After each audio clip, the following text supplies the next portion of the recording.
wabarakatuh. Daun salam buah naga, yang menjawab salam saya doakan masuk surga. Welcome back to my YouTube channel. Kembali lagi bersama saya Weni Agustin, yang manis di tengah hujan dan gerimis ini kita harus tetap optimis. Hari ini yang akan saya bahas adalah ingat 6 hal ini saat Anda berbicara. Mau tahu apa saja? Sebelumnya, please subscribe, like, comment, and share sebanyak-banyaknya ke teman-teman kalian agar ilmu ini bermanfaat untuk orang banyak. Baik, langsung saja ke pembahasan dengan tema ingat 6 hal ini saat Anda berbicara. Apa saja? Yang pertama, kuasai audiens. Kita sebagai pembicara adalah bosnya, ya. Kemudian lakukanlah opening atau pembukaan yang mengguncang sehingga kita dapat menarik perhatian sepenuhnya audiens pada kita sebagai seorang pembicara. Kemudian selain itu, kerahkan seluruh kemampuan kita pada saat berbicara dan jangan lupa percaya diri. Yang kedua, gunakan bahasa tubuh, karena menurut penelitian ketika kita berbicara menggunakan bahasa tubuh, maka bahasa tubuh itu menyumbangkan sebanyak 55% agar perhatian audiens tertarik kepada kita yang sedang berbicara. Jadi jangan sampai kita berbicara itu seperti robot alias kaku, ya. Saya contohkan. Ini berbicara versi robot. Misalnya temanya cara mengatasi rasa grogi ketika berbicara di depan umum. Ya, sekarang kita akan membahas tentang bagaimana cara mengatasi rasa grogi ketika kita sedang berbicara di depan umum. Yang pertama, kita itu harus benar-benar mengambil pernafasan perlahan-lahan. Bagaimana? Kaku dan membosankan. Jangan ditiru, ya. Nah, seharusnya kita itu berbicara menggunakan bahasa tubuh, gerakan tangan, ekspresi wajah, intonasi suara, ya. Nah, kalian bisa mempraktikannya dengan cara menonton para pembicara yang hebat atau para motivator. Kalian bisa menontonnya, meniru gerakannya, dan berlatihlah sering-sering di cermin. Nah, kalau saya seperti ini, contoh yang kedua, menggunakan bahasa tubuh yang benar. Hari ini kita akan membahas mengenai bagaimana sih cara menghilangkan rasa grogi itu. Yang pertama, kita harus gunakan pernapasan perut dengan seperti itu, ya. Oke, itu yang kedua.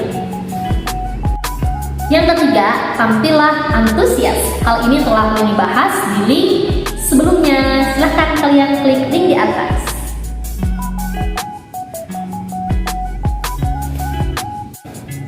Dan yang keempat, menjelaskan poin-poin penting. Jika Anda yang berprofesi sebagai seorang guru, dosen, atau trainer, sangat penting untuk menjelaskan poin-poin penting supaya kita sebagai pembicara bisa menyampaikan dengan alur yang benar sehingga audiens pun bisa menyimpulkan materi atau benang merah dari pembahasan yang kita sedang bicarakan pada saat itu. Yang kelima, atur suara alias intonasi atau nada suara kita. Kalau dalam penyanyi itu pitch control, ya. Kita harus bisa mengaturnya supaya apa? Supaya kita ketika menjelaskan materi atau ketika sedang berbicara di depan audiens tidak monoton dan tidak membosankan. Contoh, misalnya seorang guru. Nah, saya misalnya mengajar mata pelajaran PAI dengan tema iman kepada Allah. Ini contoh intonasi, tidak menggunakan intonasi. Jadi datar, contoh yang salah, ya. Contohnya begini. Anak-anak, sekarang kita akan membahas tentang iman kepada Allah. Siapa yang tahu? Ya, kamu tahu? Coba sebutkan. Apa pengertian iman kepada Allah? Oh iya, bagus. Jangan seperti itu seperti robot, ya. Jangan ditiru.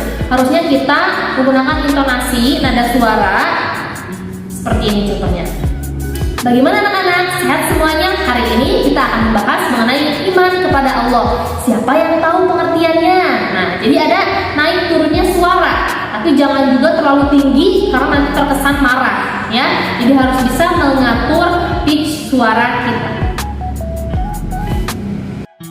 Yang keenam, jangan fokus pada proyektor atau layar infocus. Jadi misalnya saya sebagai seorang guru, ketika menjelaskan materi itu jangan fokus kita melihat ke layar, sedangkan murid-murid kita abaikan. Contohnya begini, kalau fokus begini. Apa hikmah umroh anak-anak? Ya, kita ke slide berikutnya ya anak-anak. Nah, hikmahnya itu anak-anak ini yang pertama melatih diri untuk ikhlas, melatih diri untuk mengikuti tuntunan Rasulullah, melatih diri untuk meninggalkan larangan Allah. Coba, teknik yang salah. Nah, seharusnya teknik presentasi atau berbicara yang benar, kita jangan terlalu terfokus pada layar proyektor ya. Contoh benernya seperti ini. Di sini saya akan menjelaskan tentang hikmah haji dan umroh. Siapa yang tahu hikmah haji dan umroh? Oke, Ibu akan menjelaskan. Nah, hikmahnya adalah yang pertama, melatih diri untuk ikhlas. Nah, yang kedua, melatih diri untuk mengikuti tuntunan Rasulullah karena perintah haji dan umroh ini telah tercantum di dalam ayat suci Al-Quran. Dan yang ketiga, melatih diri untuk senantiasa menjauhi larangan-larangan Allah. Karena apa? Karena di dalam rukun pelaksanaan haji dan umroh ada beberapa larangan yang tidak boleh kita lakukan. Sehingga kita belajar untuk bertakwa menjauhi larangan-larangan Allah. Nah, bagaimana perbedaan yang pertama dan yang kedua? Nah, itulah tadi 6 hal yang harus diingat ketika kita berbicara di depan umum. Yang pertama, kuasai audiens. Yang kedua, jangan berfokus pada salin dia atau proyektor. Dan yang ketiga, gunakan bahasa tubuh. Yang keempat, tampillah secara antusias. Videonya ada di link di atas. Yang selanjutnya, jelaskan poin-poin pentingnya. Dan yang keenam, atur suara atau pitch suara kita atau intonasi. Orang bijak berkata, antusiasme dapat menyalakan api keyakinan atas kemampuan diri kita dan meningkatkan rasa percaya diri. So, saya Leni Agustin yang selalu tampak optimis. Sampai jumpa di video berikutnya yang lebih bombastis. Dadah! Subscribe, like, comment. Thank you.